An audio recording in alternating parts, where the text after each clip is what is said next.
Dans une petite ville d'Afrique de l'Ouest, à l'époque où les rêves d'avenir naissent encore dans la poussière des amphithéâtres, deux jeunes gens se trouvèrent, Hawa et Malik.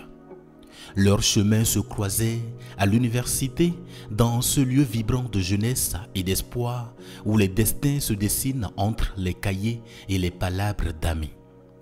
Elle, fille d'un homme influent, portait dans ses yeux la douceur d'un horizon tranquille.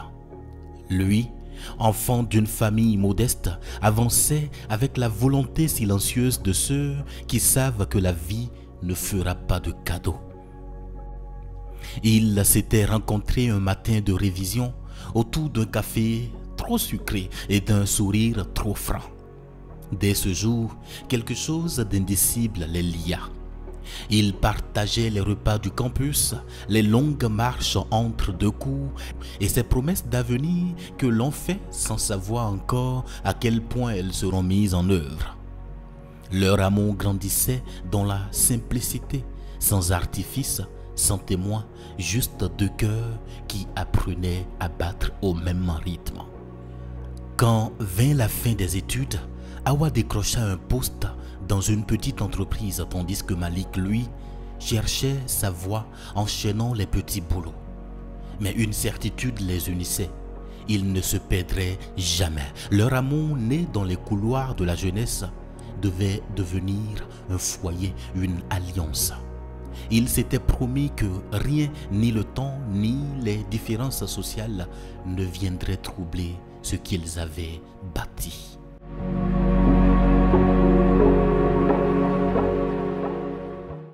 Quelques années plus tard, Malik ayant économisé sou après sou, décida de tenir parole. Il voulait faire les choses dans la dignité à l'africaine.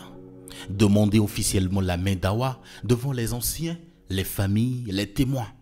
Ce jour-là, vêtu d'un boubou neuf qu'il avait fait coudre spécialement pour l'occasion, il arriva chez les parents d'Hawa, entouré de ses oncles et cousins, porteurs de colas et de sourires. La cour familiale était pleine de femmes, de parfums, de rires et de chants. Tout semblait écrit d'avance. Le mariage allait unir deux familles et bénir deux cœurs. Mais quand la conversation tourna vers la dot, l'atmosphère changea. Le père d'Hawa, notable reconnu dans la ville, parla d'une voix grave et assurée.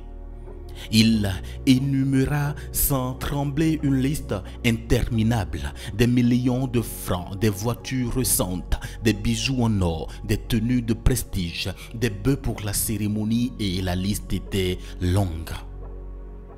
À mesure qu'il parlait, les sourires s'effaçaient.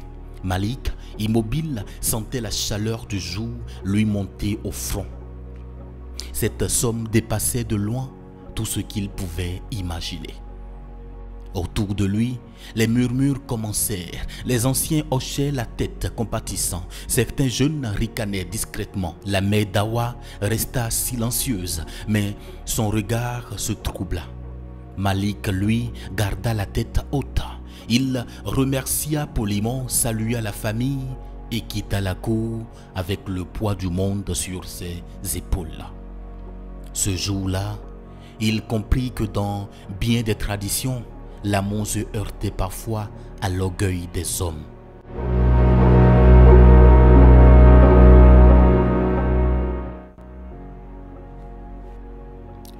Les jours suivants, le jeune homme erra comme un fantôme dans les rues de son quartier. Ses amis, en apprenant les exigences du père d'Hawa, éclatèrent de rire. Certains le raillaient. « Tu crois que l'amour nourrit? Même la tendresse a un prix, mon frère. » D'autres, plus sincères, lui conseillèrent de renoncer. Mais Malik ne répondit pas. Il avait trop de fierté pour se plaindre et trop de cœur pour abandonner. Dans le silence de ces nuits, il repensa à chaque sourire d'Hawa, à chaque parole échangée, à chaque rêve construit à deux. L'amour, pensa-t-il, ne peut pas mourir sous le poids de l'or. Pourtant, il sentait en lui le doute grandir. Fallait-il se battre contre un système si vieux ou plier sous son fardeau? Il pria longuement et dans la prière, il sentit naître une conviction nouvelle. Il prouverait que la valeur d'un homme ne se mesure pas à ce qu'il possède, mais à ce qu'il est prêt à bâtir. Pendant ce temps, Hawa vivait une autre guerre. Elle affrontait la colère silencieuse de son père qui voyait dans cette union un risque pour son prestige. Sa mère, émue, essayait d'apaiser les tensions. Hawa seule gardait la foi. Elle savait que Malik était un homme de promesse et que même la plus haute montagne finit par céder devant la patience de la pluie.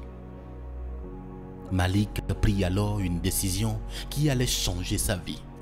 Plutôt que de se plaindre, il choisit d'agir. Avec quelques amis du quartier, il lança une petite entreprise, un commerce de vêtements et d'objets artisanaux faits localement. Il ne savait rien du commerce, mais il savait travailler. Les premiers mois furent difficiles, les ventes tardaient, les factures s'accumulaient et parfois il se couchait sans savoir ce qu'il mangerait le lendemain. Mais chaque matin, Malik se levait avec l'aube, le cœur gonflé d'espoir. Il parcourait les marchés, négociait avec les artisans, livrait lui-même ses produits souvent à pied. La sueur devint son seul habit, la persévérance son unique richesse. Il se disait que chaque pas, chaque client gagné, chaque pièce économisée le rapprochait d'Hawa. Les moqueries se transformaient peu à peu en respect silencieux. Les mois devinrent des années. Ce n'était plus seulement un jeune homme amoureux, c'était un symbole, celui d'une jeunesse qui refuse la fatalité. Dans les rues, on parlait de lui, le garçon de la dot impossible, disait-on avec admiration. Et quelque part, dans une autre maison, Hawa priait pour que ce courage trouve enfin sa récompense.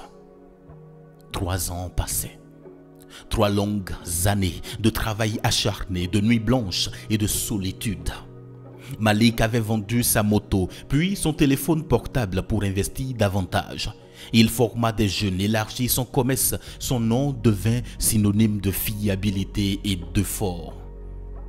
Chaque réussite, aussi petite soit-elle, était pour lui un pas vers le rêve qu'il refusait d'abandonner. Mais derrière ces sourires de façade, il y avait la fatigue. Les sacrifices l'avaient durci, il avait vieilli avant l'âge. Pourtant, dans ses yeux brûlait toujours la même flamme, celle d'un homme décidé à honorer sa parole. La dot, autrefois montagne infranchissable, commençait à prendre forme. Quand enfin il rassembla la somme exigée, il resta longtemps immobile devant l'argent, les bijoux, les présents soigneusement emballés. Ce n'était pas la richesse qu'il voyait, mais le reflet de son courage. Dans le silence de sa chambre, il murmura que cette dot soit le prix de mon honneur que celui de mon amour. Le matin des fiançailles, le soleil se leva sur la ville comme un feu d'or. Le quartier entier vibrait d'excitation. Les femmes portaient leurs plus beaux bains. Les griots chantaient la bravoure de Malik. Et les enfants couraient dans les ruelles décorées de tissus colorés. La cour des parents d'Hawa était pleine à craquer. Les présents de Malik étaient étalés devant tous. Argent, bijoux, tissus, tout ce qu'on avait demandé. Le père d'Hawa, silencieux, observait cette scène avec un mélange de fierté et de trouble. Il ne s'attendait pas à ce que ce garçon qu'il avait jugé d'insignifiant relève un tel défi.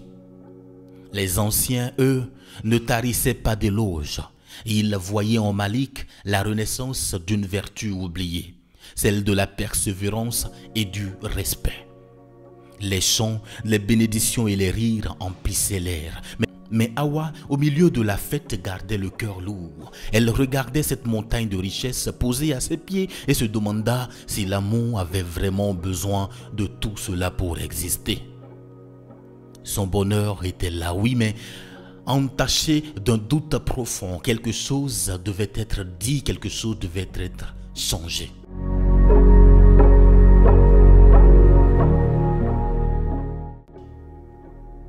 Quand le silence se fit, Hawa se leva. La musique s'interrompit, les tambours s'arrêtèrent. Elle avança doucement, son pagne blanc flottant au vent, et tous les regards se tourna vers elle. D'une voix calme mais ferme, elle prit la parole. Ce qu'elle dit ce jour-là résonna dans tout le quartier. Elle rendait la moitié de la dot par choix et par conviction. Elle déclara que l'amour ne devait pas être une transaction, mais une alliance. Un silence de pied s'abattit sur la foule. Certains restaient figés, d'autres baissaient les yeux émus. Le père Dawa sentit ses certitudes s'effondrer. Cette fille qu'il voulait protéger venait de lui donner une leçon d'honneur et d'humanité. Il la regarda longuement puis tourna la tête, incapable de retenir ses larmes. Ce jour-là, c'est sa fille et non lui qui porta le poids de la dignité. Les anciens bouleversés prirent la parole à leur tour. Ils dirent que la dot dans son sens originel n'avait jamais été une rançon, mais une offrande symbolique, un lien entre familles. Et que si elle devient fardeau, c'est qu'on a oublié son âme. Ce jour-là, une tradition venait de retrouver sa lumière. Les semaines qui suivirent, la nouvelle se répandit dans toute la région. On parlait d'Awa et de Malik comme d'un couple courageux, unis par amour et par sagesse. Les débats s'ouvrirent dans les familles, les marchés, les mosquées. Certains s'indignaient, d'autres disaient que c'était un signe des temps. Les traditions devaient évoluer, se purifier.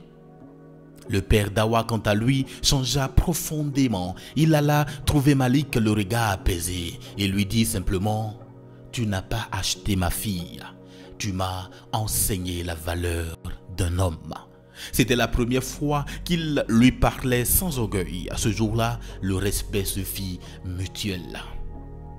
Awa et Malik se mariaient dans la simplicité, pas de faste, pas de démonstration, seulement la joie, les bénédictions et la paix.